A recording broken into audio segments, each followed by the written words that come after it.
Hi, and a warm welcome to Space by Stansons, the podcast where we dig into the dreams, experiences, and lessons learned from leading voices in the design industry.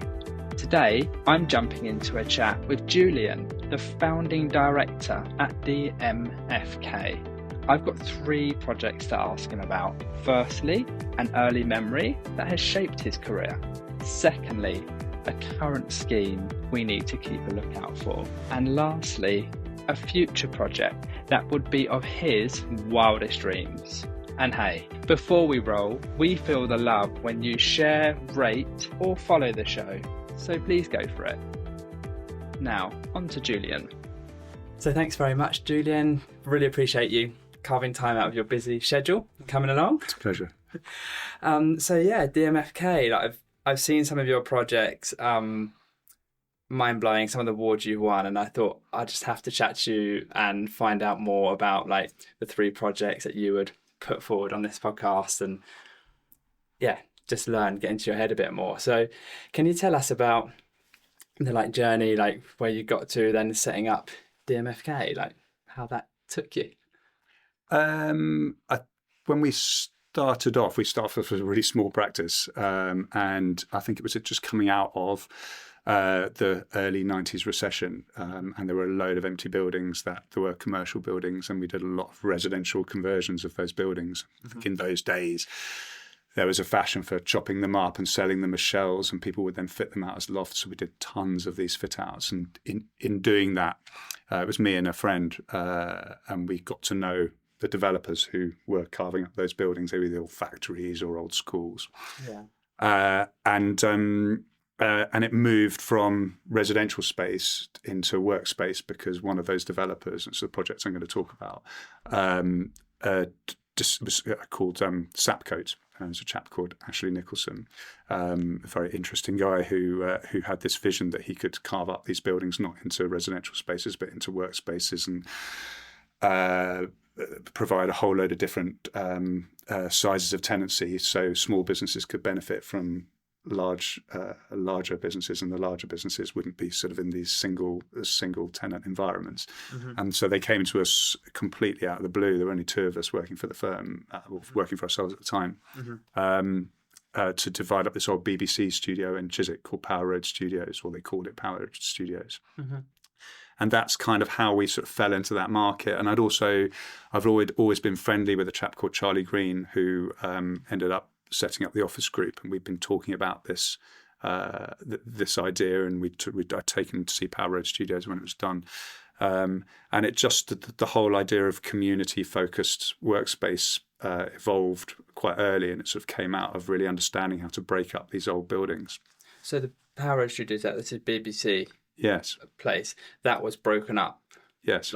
In small for workstations, kind of almost like an early sort of co-working offices space. Very much so. I mean, I think Ashley, to his credit, wanted to go a lot further. So he was looking at putting other things in the building as well. So he wanted to put in residential.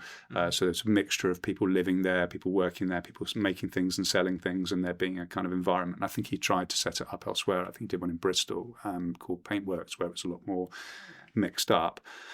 But there's quite a lot of resistance in the market to breaking the mold.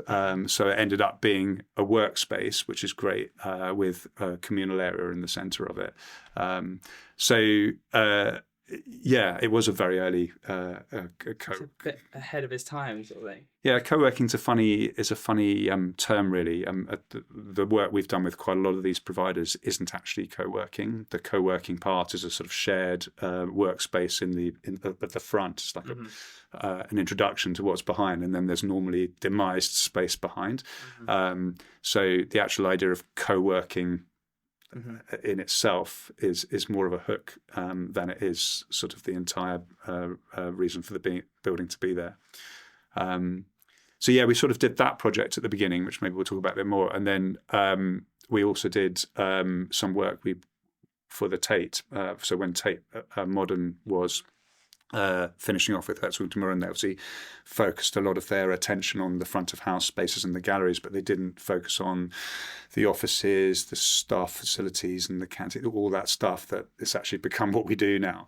And we won this project to do that, just the two of us, which was brilliant. It was really fascinating. So we brought a lot of those communal ideas into what we did there.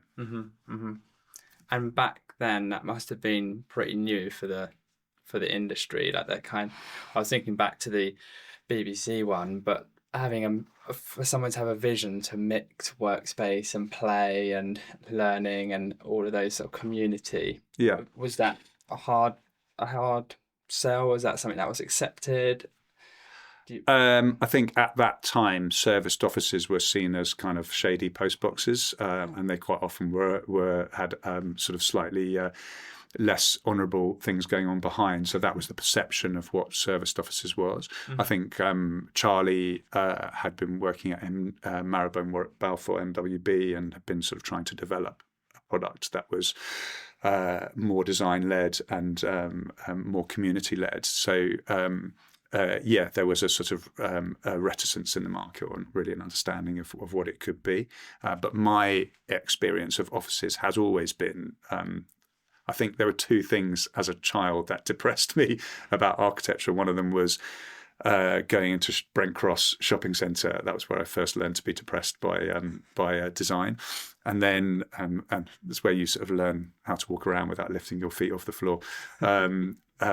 It's horrible. And then the others was just very standardized office environments. And so my first ever job, I won't name the very well-known architecture firm, but it was just a sea of desks with a load of suspended ceilings. And to me, that was the thought of spending the rest of my life in a place like that didn't fill me with joy.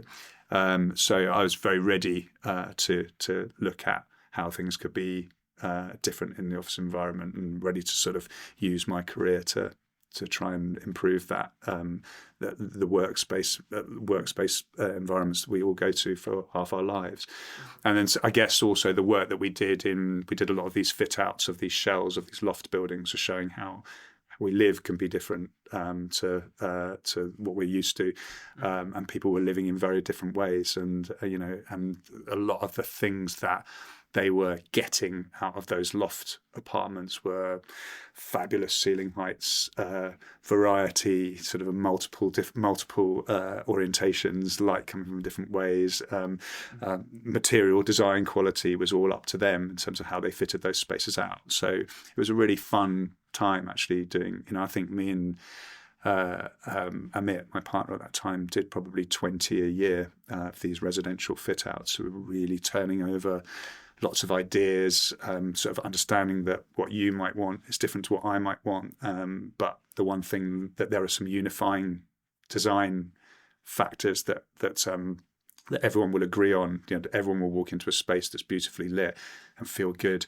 And what we were talking about a second ago, everyone will walk into a space that acoustically feels great and feel comfortable. People will also recognise when things aren't very nice, when they're not very well ventilated, or when they sound odd, or when it's a room in a room. There are certain things that don't feel good, and so it was a really interesting way of testing all these things. And in the same way, I think retail and restaurants are really interesting in a sense that you never open a restaurant, you never open a shop without thinking about design in the most granular and sort of fundamental part of the selling process.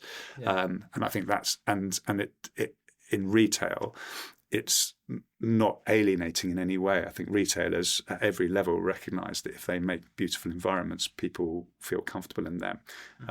And it always bemused me that that in the world of house building, for example, people settle for crap, especially in the world of sort of provincial house building. The lowest common denominator in terms of design. I think people don't have great vision, but we saw at that time with the lofts that people really did. They really wanted to enjoy these things. So there is an appetite for in your home life and also then in your work life to experience levity and design quality, the sort of things that they got used to when they went shopping. or when they went to a restaurant. So how big are these lofts? People were buying sort of 1,000 square feet, 5,000 square feet, something really big. Oh, they're massive. They're huge. I don't know why I've got this like small little attic room in my head, but I haven't. They would got that loft. right. I always remember. I always thought that market was over when I saw loft basement loft for sale, which was kind of seemed like a mad oxymoron. But no, they were just conversions of these sort of redundant commercial buildings that came out of the 90s recession, which was fierce. So, in our experience, there were other buildings, but they were old factories and old schools. Obviously, a lot around here, around Shoreditch, and we were doing loads in Southwark, and But I think it was a moment in the early sort of 90s, coming out of that recession, where people started to realise how important design was in their day-to-day lives, whether it's where they lived or where they worked. Mm-hmm. So was it quite high end, to say the least? Some were, some weren't. Okay. I mean, that's definitely, they were aspirational type people, but also, I seem to remember people buying 1,000 square foot in Borough for, £60,000 and spending £30,000 on it. So in today's money, not much, no. So they were affordable ways to create interesting places to live. It's definitely an urban, definitely a sort of younger thing, but do you not remember that time? It was really interesting. No. Yeah, there was loads of it. I don't at all. It's so interesting. Yeah, it's not like it's not something I've been exposed to, if you know what I mean. So. Yeah, I mean, I think it was just a sort of turnover of these buildings, and they were quite very, very generous as well.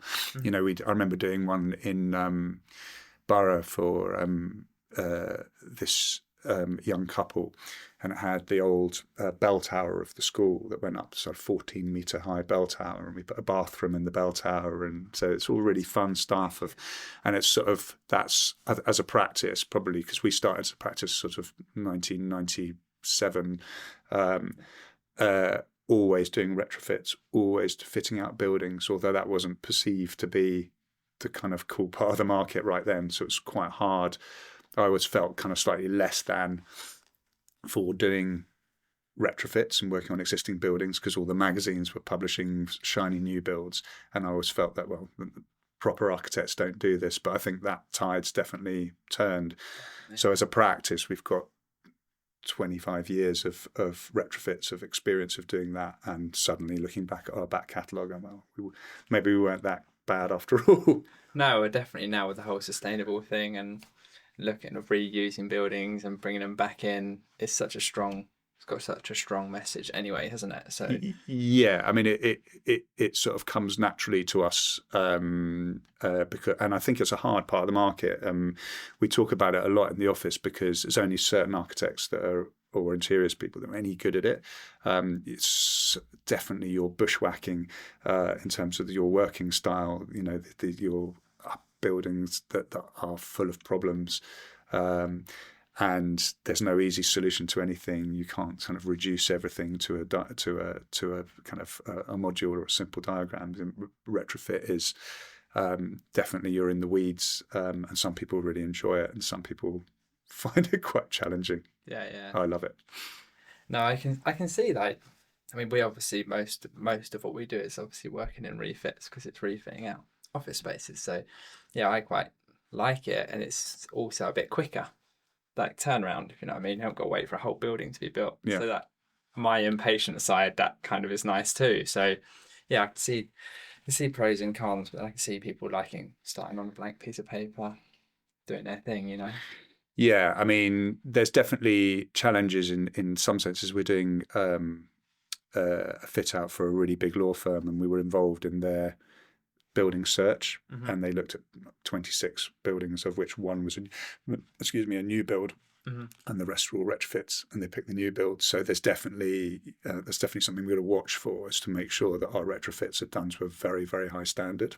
Mm-hmm. There's a lot of the ones on the list that we looked at felt very compromised, and that's where the kind of existing building market is sort of, that's a threat. Mm-hmm. Is people, these buildings have to be done well. They have to be, you have to sort of be very careful with the values and the don't know how to put it. It just has to be done well. If bad buildings are not gonna fly in this market. No. You have to be considerate as well. It's tough getting the balance, isn't it? Because the older buildings, they might fall down in some areas, especially talking sustainably, but like they might well fall down, or accessibility, all those type of things. So no, I can see that. Like, you get some of those buildings, you want to use them, but they're not really very feasible. Well, there's a lot of threats to solving the things you've just mentioned. I mean, things like accessibility it seems, I mean, in the old days, that was more of a concern. How are we going to make it happen? These days, we don't even think about it beyond that's the way it is. It just happens. The biggest threats I find on a lot of these historic buildings, if we're going to keep them, is a sort of slightly arcane approach to heritage. The best example is double glazing, for example. If you want a piece of heritage to last, then you need to be able to consider the fabric as something that secures its future. Tenant will come along and say, I need it to meet these standards, which is what happened with that law firm. So they're much more attracted to the brand new build that meets all of the standards. So if we want our historic buildings to meet those standards, we need to take a slightly sort of more relaxed approach, I think, to fabric, which includes double glazing a building and accepting that the mullions might get a bit thicker, or using interesting technologies to get around those sorts of things. But we can't allow heritage alone to dictate the way we refurbish our buildings. Otherwise, those buildings won't compete in the market because they won't be sustainable enough in their fabric, however beautiful they look. Mm-hmm. Yeah, it's a really interesting point. It's a very hot topic with a lot of people as well. Like right now, refit, stay, or remove. Do you know what I mean? There's a whole new building, refurbish existing, etc., etc. So it's great to hear that. And some of those early moment projects that you were talking about then, pulling that up to today, and a project that you're working on like today, or it's recently been released or something like that. Have you got a project that kind of you've taken those lessons and you're now using them in today's projects? Yeah, very much so. I mean, I think on that early project, the one that was called Power Road Studios, the one we did for Sapcoat, over the years, because that was in the mid-90s, whenever it was, there have been lots of clients who've come to us and said, well, we want to do a kind of sector-specific offices, so this is going to be for fintech or proptech or whatever those things are. And we've always found that never didn't seem like an approach that works particularly well, although perhaps there are places that are along those lines that are more thematic. What seems to happen is that if you apply certain values to a scheme to do with the level of design, the way light falls on it, the sense of communality, the outside space, the sense of distinctiveness, the architectural character, all these things that people are looking for now, sort of, a place that they feel is their own, it's not standardized, then that initially will attract kind of cooler younger people, but then other people, the same people who would go shop in a kind of nicely designed shop, or go to a beautiful restaurant, who may not be creative people, are also attracted to that because that's the way they live. And I think that's the nice thing that happened back then and is still happening now. So Chancery House is a project that we did for the Office Group. It's one of the last project we did for them. It's with the biggest one they'd ever done. It won an award, didn't it? Yes, several. It's one. It's been very well received, and it was one of the buildings that TOG looked at and said, right, we're going for this one. We've done 12 with them, but this one here,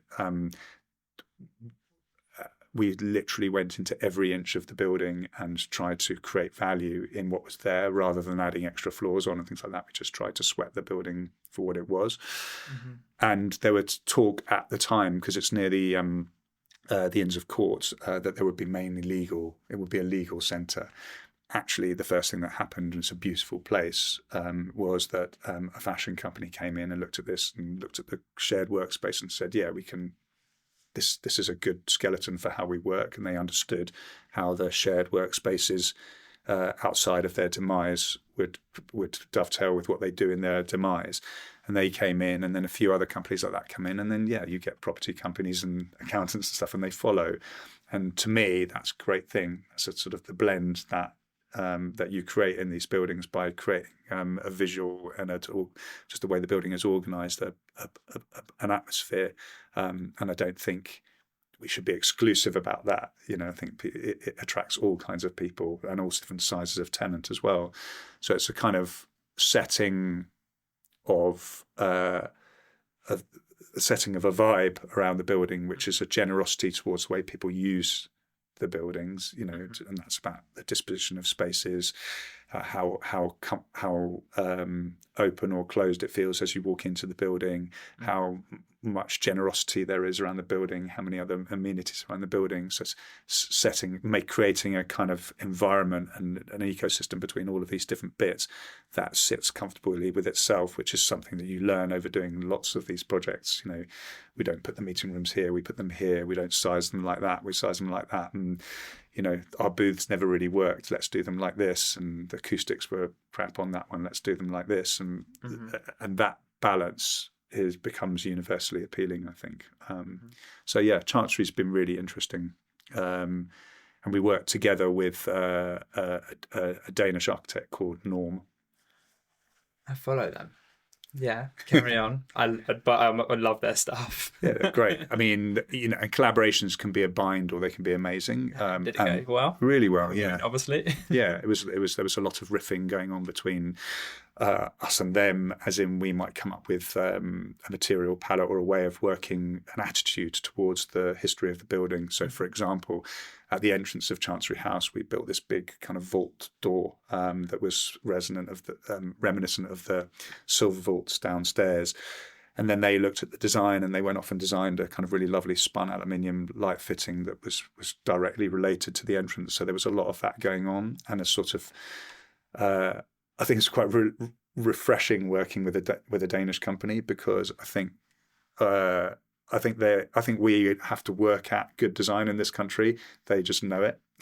Yeah. So we weren't brought up on Alvar Aalto and Sarin and all those, but they were. No.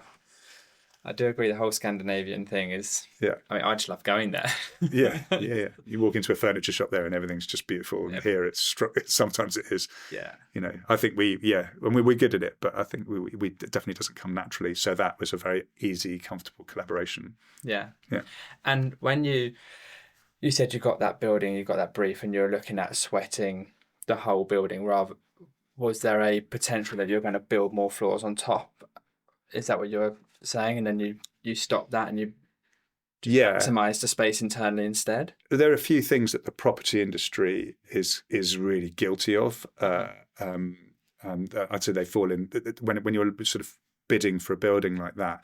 I suspect, and I saw some of the competition of schemes that were trying to buy that building at the same time that TOG were.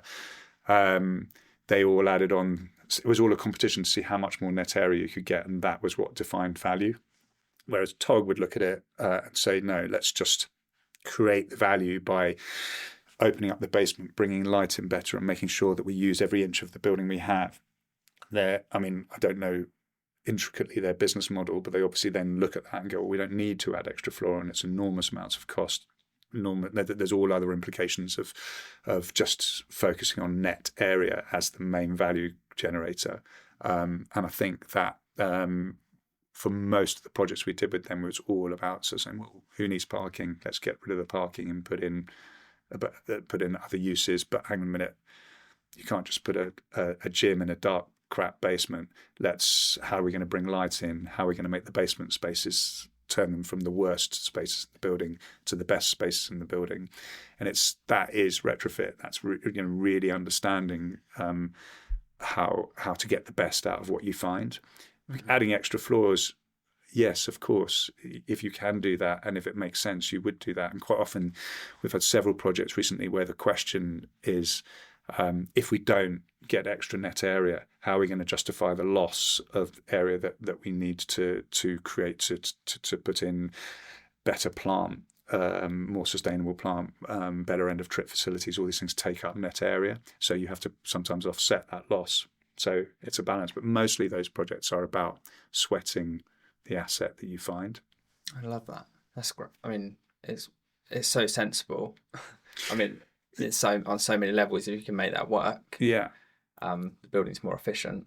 Yeah. Rather than just adding space. Well, you can add more space, but if it's not nice, then and that comes to the working for you. It could be lovely, but if it's not working for you, well, I think they do. We do add space onto buildings, obviously, but but the other part of it is to do with what the space is.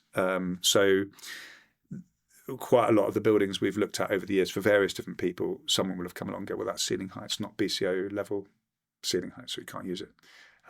Whereas we wouldn't do that. We would just look at the building and say, well, that's 2 meters, we'll use it for that. That's 2.3, we'll use it for that. Or as long as we have 2.9 next to 2.3, then the 2.3 kind of works. We'll just put some booths or some meeting, whatever it might be. Or that's the kind of little cavern-y meeting room or whatever.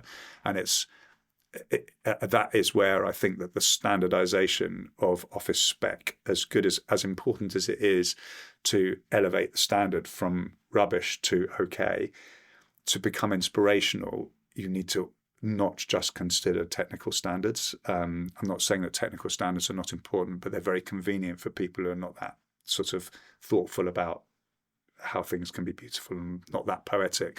Or as long as it meets this lux level, this ceiling level, then that's a good office. But actually, that's been the cause of people becoming disinterested in their offices because they're not distinctive. They're standardized by definition. Mm-hmm. So that comes back to my first point about going into standard offices when I was growing up with standard ceiling heights and standard suspended ceilings. Everybody knows that removing suspended ceilings is better these days. Not always, but mostly.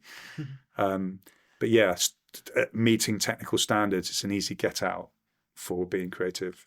Yeah. Can I pick up on something that you've mentioned a few minutes back? And that was, I might sound like an idiot, so forgive me, but you spoke about being generous with space and design. Yeah.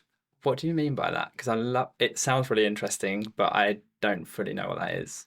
I think it's a sensitivity towards people and how they feel when they walk into spaces. So generous doesn't have to mean just loads of space. It can be sort of giving people a bit of peace by creating a little sort of small area where they can break out or whatever, but sort of creating places that people feel comfortable to inhabit and thinking about the tenant and the user of the building and the human experience of the building. Because in my view, whether something's made of gold or marshmallows really doesn't make any difference if the diagram and the way things are arranged has a sense of generosity about it. So in my own office, we work very densely. So we're less than 1 per 5 square meters in our office, but we have a really generous area at the front, which is our shared area that when people want to break out, they go there. So it doesn't have to be just by offering up loads of space. It's about how you design things and how you offset things that are not generous with something that's over generous, for example. That can go for anything. So I was talking about ceiling heights, where you can have low ceiling heights as long as you've got some high ones.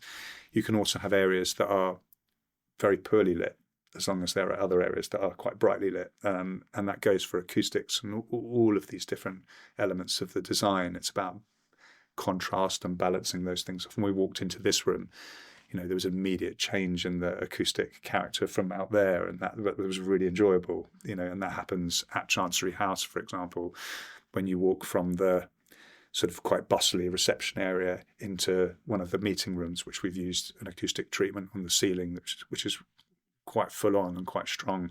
You really notice the sort of it becomes a very human experience of being able to focus on the person you're talking to, for example, because you can actually hear them. And I think those are things that people don't focus on in design enough. And I think on a client level,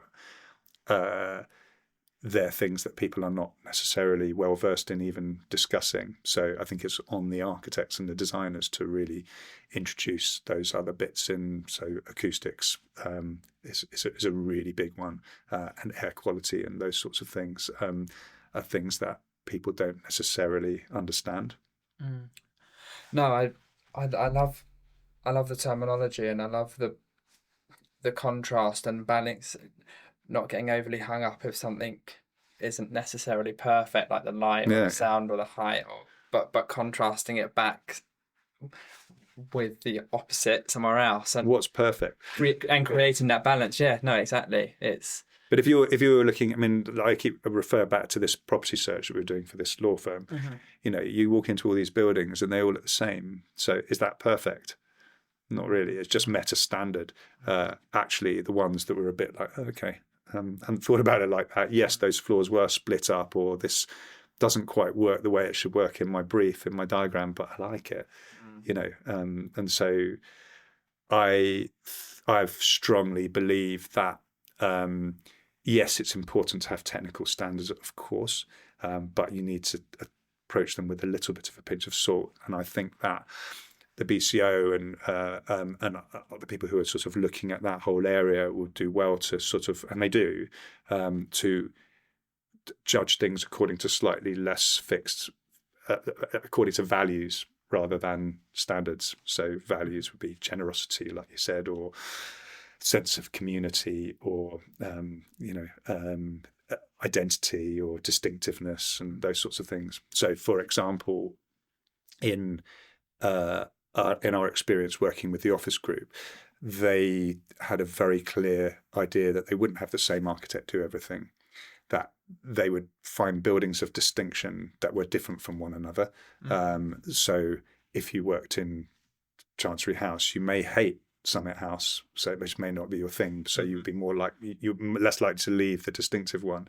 So they each building had its own identity, which then also slightly bleeds into how you express your identity as a business within a shared community workspace, because sometimes the brand of that shared workspace overwhelms the individual brands that are trying to sort of have a presence there. So it's about also slightly having a sensitivity towards that. So there are some flex workspace brands that put their brand quite hard forward.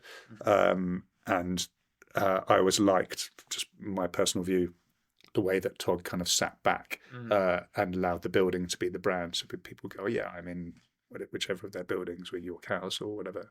Yeah. So that's very important as well. You're more in a building rather than in a TOG. It's the building that's yours, rather than being associated with. That was their take on it. And it is interesting. I do agree. I was actually looking at it recently on a project with almost like some localization within globalization. Obviously, you've got to have the consistency, and I guess this goes to the standards and the technical thing overarching across all the locations. Yeah. Because there's the brand, and the clients want, and the staff need the consistency regardless of where they are in the world. But then to try and pick that little bit of Camden or even UK and put it in that space, but New York to have something different, so everyone feels heard and listened and understood. Yeah, it's kind of pulling those values through. It's really, But they're hard things to do, and I think if you even with architects, I'm not a particularly technical person or technical architect. I always loved geography at school, and I loved human geography. And the human geography was always just about making sense of how people move around cities and how people enjoy them. And and we're doing a project at the moment. We were looking at I won't say where, a part of London, which is a very, very much business-focused area of London, and struggling as a result. And I always remember back to my geography O-level, where there was a central business district, and then everyone lived in the suburbs. And we've now learned that that's not the way it goes. People want to work in places like the West. There's no surprise that the West End's doing very well at the moment, because it's a big mixed up community with people living there, people playing there and eating there and working there, and that's what people want. And so this other part of town, which is more business focused, is trying to become more pluralistic in the environment of it. And I think those things really, really interest me. So as an architect, you can sort of choose to sort of focus on those sorts of concerns, whereas other people are more interested in the fabric and stuff like that, and that's fine. But I think that in the world of architecture, it's actually quite hard to find people who think that way, as people are very focused on beauty and surface and materiality, and which is important too, but mustn't ever forget the human experience. In fact, never has it been more important for people to understand that, or designers to understand what the tenants want, and they ignore that at their peril, I think. Yeah, we were talking about it the other day on a discussion somewhere. That design's it's a very single word. Like, you think of interior design and you think, oh, architecture, but it's not. It's like, it's psychology, there's sustainability, there's like sort of human behavior. There's so much in terms of people's mental and physical emotions and journeys in a space, and it's so deep what the amount of layers you're taking into consideration before you're vaguely getting into designing a space, when you're choosing the building and the contextual design and how people get there, and so deep. I think there's a bit it's hard to do. I'm not saying we do it particularly brilliantly, we try. I think that there's a poetry that not in a building that not everybody gets, and that's what you're trying to seek. And I always think about some of the people who started Derwent. You always remember when Simon Silver, they had the confidence to look at a building and just go, this doesn't make much sense financially, but I know this is a good building. And they were proper property people who just like had a gut feeling and a sense that this is a building of distinction. Similarly, we work with a company called Dorrington, and they just they'll see a Voisey building, which we did Voisey House for them, and they just looked at it and went, we want that. And they obviously they're looking at the business case, but they know in their property gut that this is it's an instinctively a good thing to do. And I think there's a bit of a loss of that in the market, and a bit everything's sort of numbers, and I think people who are not doing it well are just only focusing on the numbers and not on the poetry, and that applies to the design as well, I guess. You can't design these things to a pattern. Yeah, you got to work with the poetry. You got to work with the building. What comes available. Yeah, and to make a sort of magical place is something that when people see it, they enjoy it. But I think that's where it's not great, when you see buildings that just you stick a load of crystal screens in or whatever. And there's a lot. I don't think that the user is fooled by kind of design that it sort of apes some other bit of design that was good by copying its materials, for example. Yeah, no, that's interesting. I was actually on it was a totally different sort of space, but one is actually outdoor space, but one was like a complete rectangle, and to my like very neat and tidy bit of me, like I much preferred the rectangle because everything was straight. Yeah. And I was just talking with the designer on it, and then this other one was like this really odd shaped space, and the designer just totally went to this really odd shape and was like, we're definitely going to go with this space. I was like, oh, help, okay, talk to me. Like, why? And it's just got so many nooks and crannies. We don't have to like force them in via sort of creating spaces. It will flow and create in here, and it won't in there. And I was like, yeah, I totally get it now you've said it, but yeah, my instinctive reaction was to go with this very rectangle. So I can see this on the building sort of point you're saying, like finding that kind of that gut feel for something I know it's very different in a building than an outdoor space, but yeah, finding that kind of poetry, something special. I can feel myself picking the rectangle. Can you? No, it's just easier. I just like everything straight, but yeah, this has gone like all like weird, but yeah, creating nice pockets within it, which I'm confident it will work. I haven't seen the end result, but we'll see. Yeah.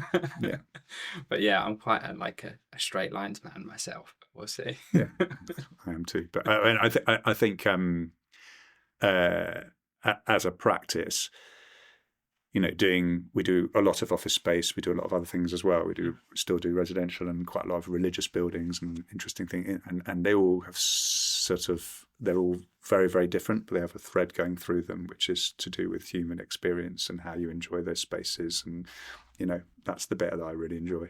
Yeah.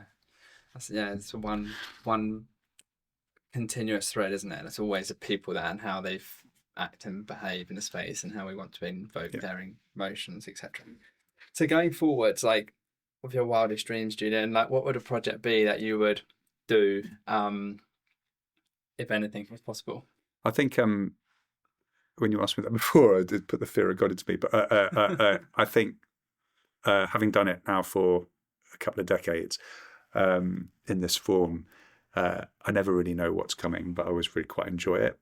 And actually, we don't really sort of guess what's coming in the future. We try to react to what's in front of us and to sort of do the best possible. And we're at the moment, at a meeting yesterday, we're working on a building in it's actually the Black Cat cigarette factory that Azari owned down in Camden Town, trying to look at what we can do to that building to give it the kind of presence it deserves. It's a massive building in a really important part of London that's a sort of broken part of town. And we had a meeting with one of the neighbouring very interesting property owners. We're just talking about the vision for that area. And that's what really it was a really exciting meeting, because it was all about, you've got this part of Camden around Mornington Crescent that's got these individually amazing things that are just not connected to one another, and the potential to sort of look at all of the different people who own buildings around there, the way TfL run the roads around there, the way the park at the moment is all broken and it's a bit dangerous, and also not, whilst at the same time not losing the character of Camden, trying to sort of create a story for that whole part of town that repairs it, that makes it a place where you would be attracted to go. That is really interesting to me. Included in that is the restoration of this building, is getting people up onto the top of it, getting people into all bits of it that had just been shut off, and also sort of looking at these buildings that had traditionally been very closed, and they almost kind of folded their arms on what's quite a kind of hostile environment around, allowing them to kind of relax into a neighbourhood, and then watching that sort of become something that's good for me. It's near where I live, and I'd love to see that happen. My ambitions don't go sort of into space, but I think sort of repairing, when you've passed through a part of town for 50 years, which and just not really understood why it's so horrible, and then just suddenly given the opportunity to repair it, and then you meet people in the area who are inspirational, who also want to do that. I find that's fascinating. We've done it in other parts of town. I was involved in a project up in Highgate, where there was a new parade on Swains Lane that was just looking like it was going to screw up, and we got involved in trying to improve the retail there, and to sort of define what kinds of retail should go in and what would make a neighbourhood work. And it's happened, and it's very nice. It's not perfect, but it's a sort of opportunity to sort of take some of your values and put them into practice.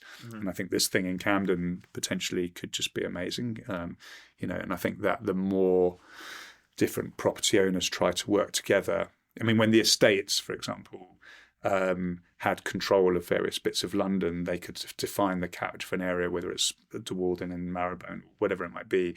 And I think in a lot of areas, especially if you took somewhere like Camden, the problem with it is they're all owned by different people, and there's no one bringing them together to try and sort of say, well, if we all sort of looked at creating a quarter here or a district, and how we can all work together, everyone kind of just acts in their own best interests, and I think that's a difficulty, a challenge when you're trying to sort of unify areas and give them identity and have a vision and a common story.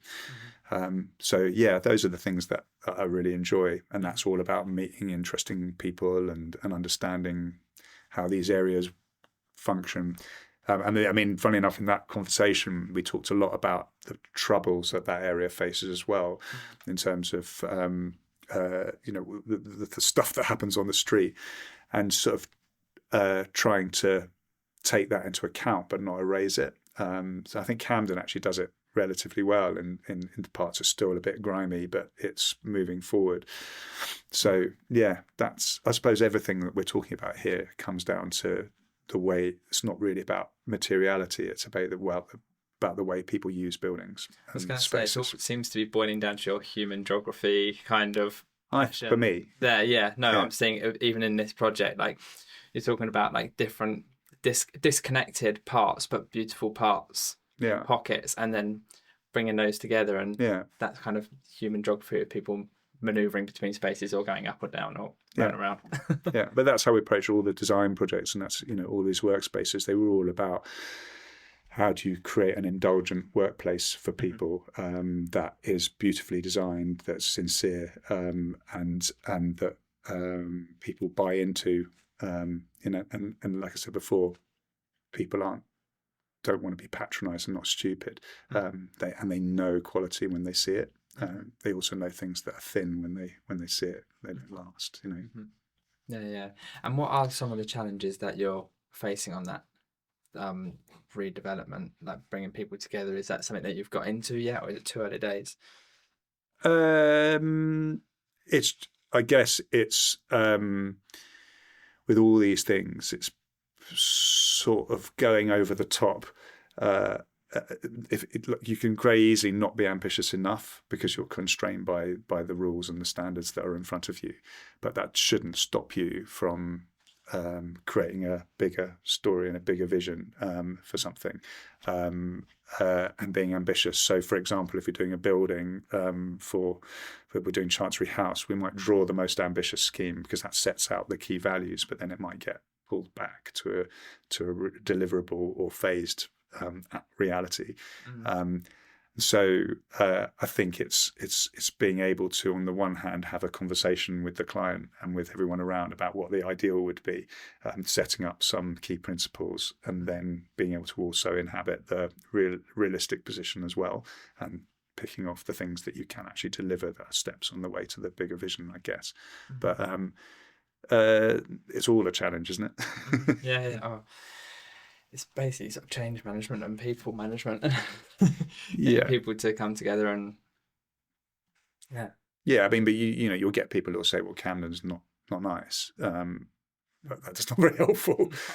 Or when we did the Swains Lane thing, which was, I didn't do the architecture, we just got involved in how those shops all functioned. A lot of people said, well, it's impossible, there are no small shops anymore. We're like, well, maybe what people want them, So we went off and me and a couple of neighbours, and we set up a group in Camden to consult the local community about what they wanted, and lo and behold, people want a butcher, baker, candlestick maker. So that's kind of the feedback. That was the feedback. Yeah, we don't want another Tesco Metro, Tesco local or whatever, because it's the same thing as the office's standardization and lack of identity is not attractive to a lot of people. People want to sort of feel ownership of a community or a building or whatever. So that is what came back. And then, as it turns out, a lot of the brands or these small shops that have come into this area that we looked at are doing extremely well. And there is an appetite for small businesses and sort of local identity and that kind of thing. That's lovely to hear. Really encouraging for Gale's Bakery. Well, there's a Gale's there as well, but maybe that's not a bad thing also, because that sort of sets a certain aspiration. I don't know. Actually, funny enough, in that area, so we're sort of straying right off it, in that area, there's a lot of small chains that masquerade as independence in a way, and it might be that that's where things are going in that sense. So true independents that only have one branch do exist, but that's quite a challenging environment for them, I think. So there are these brands that sort of don't have a different name for each of their things, and there's could be less than 10 in London or something like that, but that's quite common. Yeah, I see. I don't know if you wanted to talk about all that. No, it's interesting, isn't it? I do love how the more and more I'm talking to people, the more and more I'm hearing about there's businesses on scale, there's chains on scale, things on scale just generally, but people having their individual personal pockets, and whether you're at home in Banstead, your experience would be different to if you're in Clerkenwell, because you are in a different frame of mind and you're probably with a different set of people and you want a different experience. Yeah. And then fast growing brands like Blank Street Coffee, about maintaining they obviously have to maintain their identity, but keep just not becoming another Starbucks basically, and keeping that uniqueness. Yeah. What Blank Street is known for in each of its areas. Right. And yeah, it just seems to be such a big thing. People having their, I think you've wrapped it all up in a word, in their identity and that individuality. Yeah. Is so key, which is sort of interesting, really. I hadn't thought about it a lot, but in the last 6 months I've heard about it loads. Well, we're tired of standardization because it just it's not very exciting, is it? No. You know, it's predictable. Yeah, I think that. I mean, I don't know. I think a lot of people really enjoy going to Westfield and places like that, but for me, it's just like going to Gatwick Airport with nowhere interesting to go afterwards.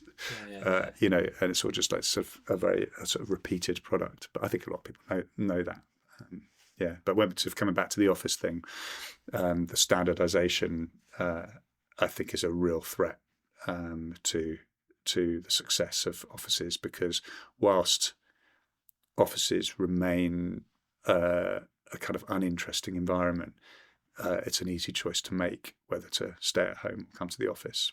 You know, so we've worked very hard in our own office for architects, which, to be fair, it's quite easy to get architects to come in because they want to talk and they want to draw and they want to be together.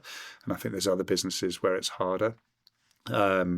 But if you're going to, I mean, the law firm, I keep going back to that, is really interesting because you've got a whole load of well-paid lawyers who have got kids who, again, this is a whole other thing, who've had to cash out of London or have cashed out of London in order to create more space, and it's not convenient for them to come back into town, and they've got used to working from home, and they've got a lovely shed in the garden where, you know, and a pool or whatever it is, that, you know, they have no reason to come back. So you've got to give people a reason to want to come into the office. And I'd like to think our office, have you been to our office? Yeah. I mean, our office, like, people, it's got a vibe and people want to be there, and like, you know, when we interview people for jobs and they sort of have a look around and like, yeah, I like this, and I think that you can't not do that anymore. I know your office, I give it to you, is absolutely beautiful. And then I think the next thing that was nice is I started asking questions, because I really liked it just personally. Like, it was really I love that style, and everything had like a bit of a story to it and it had depth to it. It wasn't just a design. It was quite not like a museum, because that makes it sound like old, and it's not, but you get what I mean. It was very interesting. It was very storytelling. Well, it's specific to us, but also it's a sort of supposed to sort of pick up on a lot of the things that we've learned from doing loads of stuff for TOG, and those, how we can work flexibly. You know, I sort of go, there's a couple of little shared workspaces that I would visit where they haven't got it right in terms of how a shared work table works, for example, and you sit there and there's someone who's kind of bellowing in your face. So those are the sort of things we wanted to try and repair in our office, and show that we knew we had a sensitivity to how we can all be quite densely packed into a space whilst not upset each other or be too noisy and those sorts of things. So yeah, it's been very well thought through, and sort of actually my me and Gemma, my wife, and all of us worked on it together, and nearly killed us, so, arguing about it so much. But there was a lot of careful sort of consideration gone into it. A lot of passion. Yeah, but again, you know, I mean, you look in the paper only yesterday, and the government are saying, you know, people are more productive at home, and I don't know where they get that from. Yeah, I'm not sure where they get it from. I mean, I can only talk for myself. I haven't done a survey across a load of people. Do you know what I mean? And I definitely need to get out for myself. Well, they were reacting. It's in the paper this morning, I think. They were reacting to Amazon sort of getting rid of their home working policy or whatever it might be. But you just think, if it was more productive, business would do it. You know, and so in my experience, we're less productive, and we really struggled. You know, through COVID, it was hard work, and we're really just getting the team sort of feeling like a unit, and it's lovely, and that's what, you know, we went from an office not in central London. We came from sort of slightly out, and I realised that if we wanted to do it, we had to make an office that everyone wanted to come to, and that was pleasurable to come to, and that needed to be in a kind of mixed up, pluralistic area with beautiful restaurants and nice parks, and, you know, that's a good part of town. You know, but I think it's very important. And again, there's a sort of a joy that you get from being in an office with other people, that I think it's a real danger to lose that. And I can also sympathise with people if they haven't got that. You're talking about a nice vibe and surrounding contextual, like being all just right and well considered, so people want to come in. Yeah, fine, but also sympathise with people that they haven't got that. And people haven't necessarily got, I don't know, what the leadership or the technology or the space, physical space, and that sort of thing. It's hard for them to get in. Yeah, but I think also, like, good business leaders, again, a lot of these companies we're working for at the moment, doing fit outs for them, recognise the value of culture, and they recognise, they've seen how, I mean, we have people who were working remotely who I kind of couldn't remember who they were, or they just sort of became slightly ghost-like in the office, and that's not good for your office culture. So yeah, as designers, we have to create a kind of an armature for these people and an attraction for them to come in and sort of engage. And in my experience, if you provide that, they do. Yeah, no, you're definitely right. When you do it right, But it's complicated because, you know, when I couldn't afford to buy a house in London, had bought a house in kind of Stevenage or whatever, it's like it's a bigger ask to get those people back. So I think it's linked into all loads of other things, like the housing market, you know, the type and tenure of the housing that we create in cities I think is a big problem. You know, we this government are going to push to build. I think is what they said. Build loads of residential space, but isn't it important what that space is? You know, and how you could, for example, accommodate a family in a city. Because if we have no families left because they just can't afford it, then all this becomes self-fulfilling prophecy, because they won't want to jump on the train and come in and come to work. So it just changes everything. So there's a complicated city discussion. I don't think there's anyone really discussing how you might create family housing at density, or even if that's possible. I don't know. And most, you know, all the housing we do is sort of generally 2-bedroom flats, 1-bedroom flats, and occasionally they chuck in 3s if they absolutely have to, but they don't really want to. And that then means that people move out of town, and when they move out of town, they don't want to come in, and it's just, yeah. Vicious circle. Could be, yeah. Yeah. No, excellent. Thank you very much, Julian. I think we've covered a lot, and yeah, definitely challenged what I've heard before. So it was excellent. Okay. Yeah, that's good. Excellent to hear it. Thank you very much. Is there anything else you wanted to add or close off? No, I've really enjoyed it. It's just really nice to meet you, and I wish you the best with the podcast, and I'm sure sort of look more closely at your products. Yeah. Yeah, no, thank you very much. Really appreciate your time. It's a pleasure.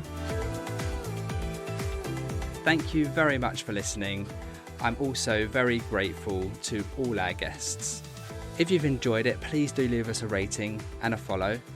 Or if you know who else would like to join the podcast, share the names. We're always open to hearing. Until next time, keep happy, keep healthy, and take care.